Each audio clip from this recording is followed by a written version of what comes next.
Au nom du Père et du Fils et du Saint-Esprit. Amen. Viens, Esprit Créateur, visite nos esprits, remplis de ta grâce les cœurs que tu as créés. Ô Seigneur, envoie ton esprit et tout sera créé, et tu renouvelleras la face de la terre. Bien-aimés dans le Christ, nous sommes aujourd'hui mercredi 15 mai. Et la parole de Dieu qui nous est proposée en ce jour est extraite de Jean chapitre 17, versets 11b à 19. Et nous lisons. En ce temps-là, les yeux levés au ciel, Jésus pria ainsi. Père Saint, garde mes disciples unis dans ton nom, le nom que tu m'as donné, pour qu'ils soient un, comme nous sommes, comme nous-mêmes. Quand j'étais avec eux, je les gardais unis dans ton amour, dans ton nom, le nom que tu m'as donné. J'ai veillé sur eux, et aucun ne s'est perdu, sauf celui qui s'en va à sa perte, de sorte que l'écriture soit accomplie.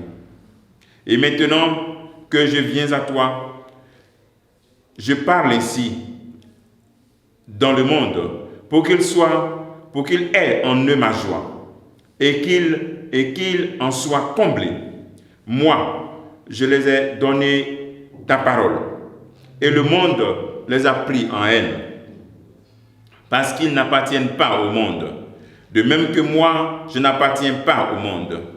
Je ne te prie pas pour que tu les retires du monde, mais pour que tu les gardes du mauvais.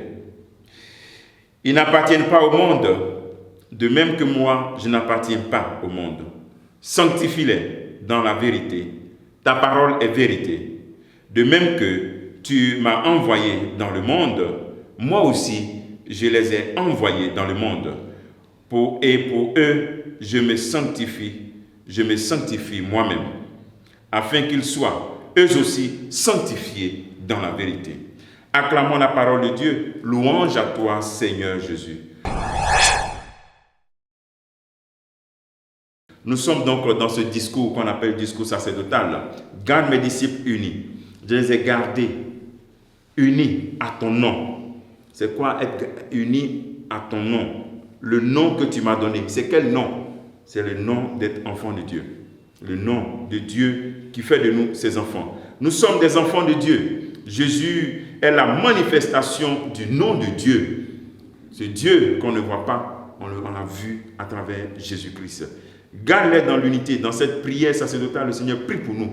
Donc ce que tu dois faire, c'est de dire merci au Seigneur, parce que depuis, Jésus a prié pour toi. Il a prié pour toi. Donc encore plus maintenant qu'il est avec le Père et l'Esprit Saint, comment est-ce qu'il ne va pas s'ouvrir à ta supplication? Et il nous invite à être sanctifiés. Il prie pour qu'on soit sanctifiés dans la vérité. Dans la vérité, c'est la sincérité devant Dieu. Laisser son cœur s'ouvrir totalement à Dieu. Et puis laisser la parole de Dieu. Et ta parole, ma parole est vérité.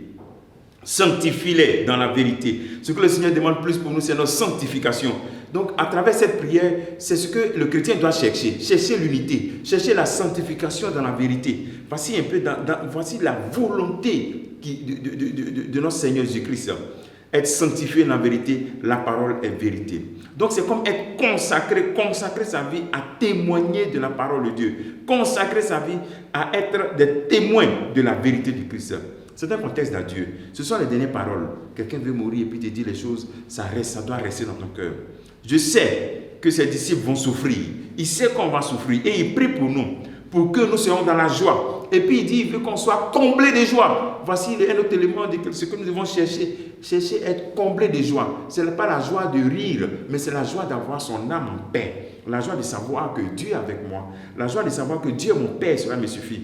La vérité du témoin crée la conviction d'une joie complète. Quand tu rentres dans le témoignage, il y a une joie complète qui se dégage de toi. Une certaine paix intérieure. Et c'est ce que le Seigneur te demande. Dans cette préparation à la Pentecôte, quand nous rentrons maintenant dans ce tridium de la Pentecôte, demande au Seigneur, comble-moi de joie. Donne-moi d'être un disciple de l'unité.